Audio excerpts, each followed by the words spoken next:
지금은 아자함 시간입니다. 모두들 마음을 깨끗하게 하고 예배로 나아갈까요?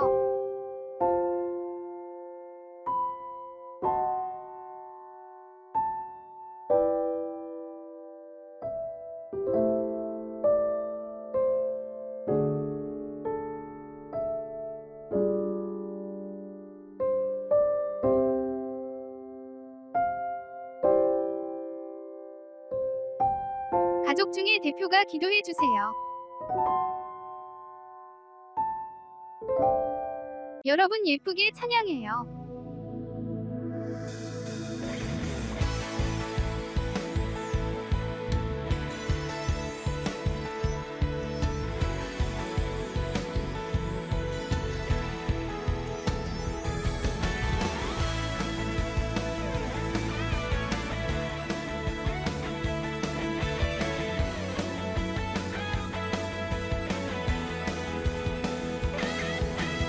영원히 담이 없는 예수님의 사랑이 내 영혼을 감싸네. 넘쳐 흐르는 이 기쁨, 온 세상 만물들이 주께 찬양 드리네. 어둠을 물리치신 생명의 빛 예수님, 모든 것을 버리신 사랑. 손 높이 들고서 그 빛을 비추세. 주와 함께 거니는 이름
오늘 성경 말씀을 귀 기울여 듣겠습니다. 바빌로니아가 갑자기 쓰러져 망하였으니 그를 위해 울어라. 유향을 가져다가 상처에 발라보아라. 혹시 그가 나을지도 모른다. 바빌로니아에 사는 다른 나라 사람들이 말한다. 우리가 바빌로니아를 치료해 보려 했으나 치료할 수 없었다. 그러니 바빌로니아를 떠나 각자 자기 나라로 돌아가자. 바빌로니아의 형벌이 하늘까지 이르고 그의 죄가 구름에까지 높이 닿는다. 유다 백성이 말한다. 여호와께서 우리의 오름을 보여주셨다. 자, 시온에서 우리 하나님 여호와의 일을 널리 전하자. 이제 설교 시간이에요. 주신 말씀을 가슴 속에 새기면서 들어볼까요? 샬롬, 아장으로 예배하는 모든 가정에 하나님의 은혜가 풍성하기를 바랍니다. 사피의 기정, 사자성어의 뜻을 아는 친구가 있을까요? 사피의 기정이란 모든 일은 바른 길로 돌아간다는 뜻을 가지고 있습니다. 좋은 일을 하면 칭찬을 받고 나쁜 일을 하면 벌을 받는다고 하는 우리가 흔히 학교에서나 또 생활에서 들을 수 있는 사자성어입니다. 그런데 간혹 착하고 선한 일을 했음에도 불구하고 인정을 못 받을 때가 있고 또 때로는 나쁜 일을 했음에도 불구하고 벌을 받거나 혼나는 것이 아니라 그냥 넘어갈 때도 있습니다. 때로는 착한 일인지 나쁜 일인지 애매모호할 때도 있습니다. 그렇다면 그 옳고 그름, 선과 악의 기준은 무엇이 될까요? 고민이 됩니다. 그래서 우리 인생에 있어서 선과 악을 구별하는 기준은 매우 중요합니다. 올림픽 경기에서 판결을 내릴 때 어떤 관점으로 심판을 보느냐에 따라 메달의 색깔이 달라지는 일들이 있습니다. 이처럼 좌지우지 되지 않으려면 바른 기준과 바른 관점을 가지는 것은 매우 중요합니다. 오늘 읽은 성경 본문을 통해 우리는 어떤 기준과 어떤 관점을 가지고 세상을 살아야 할지 알아보도록 합시다.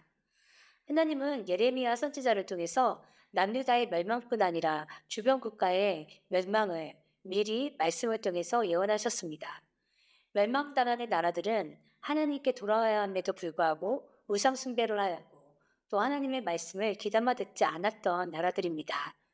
처참하게 짓밟히는 사람들이 칼에 죽임을 당하고 온 백성이 사방에 흩어지는 참혹한 종말을 맞게 됩니다. 그런데 이렇게 멸망하는 나라들에 대하여 칼로 사용되는 나라가 바벨로니아입니다.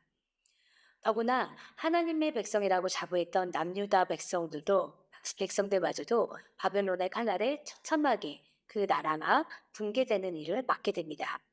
이상하죠. 바벨론은 하나님을 잘 믿는 민족이 아니었습니다. 또한 성정은 포획해서 정복하는 나라 백성들을 모두 죽이고 또 때로는 그 땅에서 살지 못하도록 흩어버리는 일들을 했습니다. 하나님을 믿지 않은 바벨론이 다른 나라를 심판한다는 것은 말이 안 된다고 생각할 수 있습니다.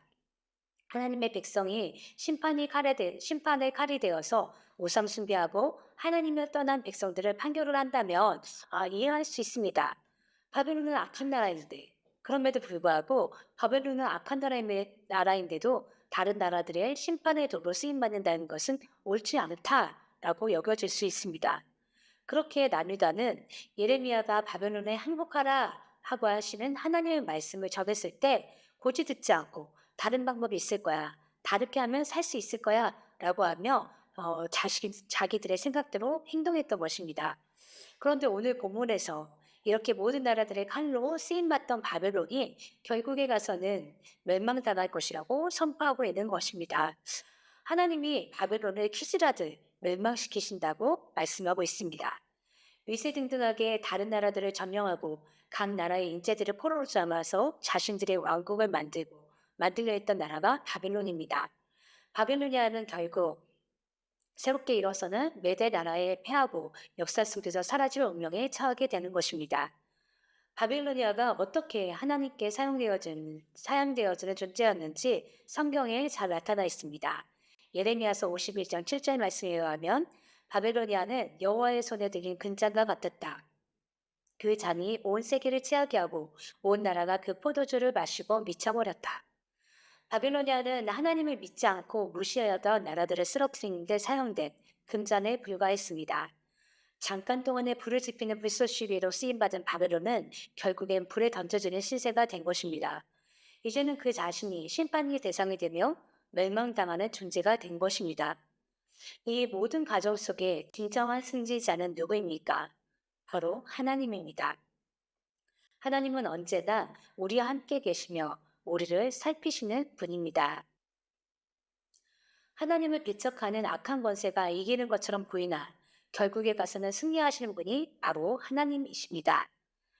나중에 가서 유다 백성은 이렇게 고백할 것이라고 예언하고 있습니다. 예레미야서 51장 10절 말씀에 의하면 유다 백성이 말한다. 여호와께서 우리의 오름을 보여주셨다. 자, 시온에서 우리 하나님 여호와의 일을 널리 전하자. 하나님의 백성이라고 하면서 다른 신에 절을 하고 때마다 하나님의 말씀을 듣지 않던 그리고 자기 마음대로 행했던 유다 백성과 이스라엘 백성들이 이들입니다. 그러나 이렇게 말을 안 듣고 자기 멋대로 행동해서 포로로 끌려갔던 유다 백성들을 하나님은 그와 같이 내버려 두지 않으셨습니다. 이들을 회복시키시고 이들을 다시 하나님을 예배할 수 있는 상태로 만들어 주신다고 상황으로 만들어 주신다고 하나님이 약속하신 것입니다. 지금 당장은 억울하고 악인이 힘을 쓰는 것 같지만 결말에 이르러서는 하나님의 백성을 은혜 가운데 구해 주신다고 약속하신 것입니다. 옳고 그름, 선과 악의 기준점이 바로 하나님이기 때문에 그렇습니다. 하나님의 관점으로 세상을 바라볼 때 지금은 억울한 결과를 갖는 것 같지만 결국에 가서는 하나님의 선하신 방법대로 우리에게 은혜를 주신다는 것을 깨닫게 됩니다. 지금 억울한 일이나 풀리지 않는 문제가 있습니까? 하나님 앞에 나아가 기도했음에도 내가 원하는 대로 기도 응답을 받지 못하고 있습니까? 하나님이 너무나 잠잠히 계시는 것 같아 답답하십니까? 악인이 승리하는 것만 같아 억울합니까? 우리가 원하는 답과 기도의 응답의 때가 내가 원하는 때에 받지 못할 때도 있습니다. 다만 기억할 것은 예수님을 구주로 믿는 하나님의 백성을 하나님은 그냥 내버려 두지 않는다는 것입니다. 사랑하는 자녀가 잘 되기를 바라는 것이 부모의 마음입니다. 그러나 아무리 사랑하는 자녀가 원한다고 해도 다 들어주지 못할 때도 있습니다. 왜냐하면 자녀에게 가장 좋은 것을 주고 싶은 것이 부모의 마음이기 때문입니다. 그래서 자녀가 원하는 것보다 더 좋은 것으로 더 좋은 때에 부모가 주려고 하듯 하나님도 더 좋은 것으로 우리에게 주시려고 하는 것입니다. 하나님은 지금도 우리를 위해서 일하십니다. 세상의 관점으로 사필기정이 아니라 하나님의 관점으로 모든 문제를 바르게 해결된다는 것을 알기를 바랍니다. 그리하여 하나님께서 우리 삶 가운데 베푸신 큰 은혜를 기억하며 하나님을 널리 전하는 믿음의 친구들이 되기를 바랍니다. 함께 기도하겠습니다. 하나님 아버지 감사합니다. 주님의 때에 주님께서 이루시는 것들을 보게 하시니 감사합니다. 지금은 악한 것이 승리하는 것 같고 권세 잡은 자가 승리하는 것처럼 보이지만 종국에 가서는 하나님께서 승리한다는 것을 보게 하시니 감사합니다. 그런 하나님을 믿고 의지하고 신뢰하며 주님께 나아가는 저희가 되도록 인도하여 주시옵소서. 주님의 은혜 가운데 예배드리게 하심을 감사드리며 예수님의 이름으로 기도드립니다. 아멘. 오늘 주신 말씀을 기억하면서 다음 내용을 서로 묵상해봐요.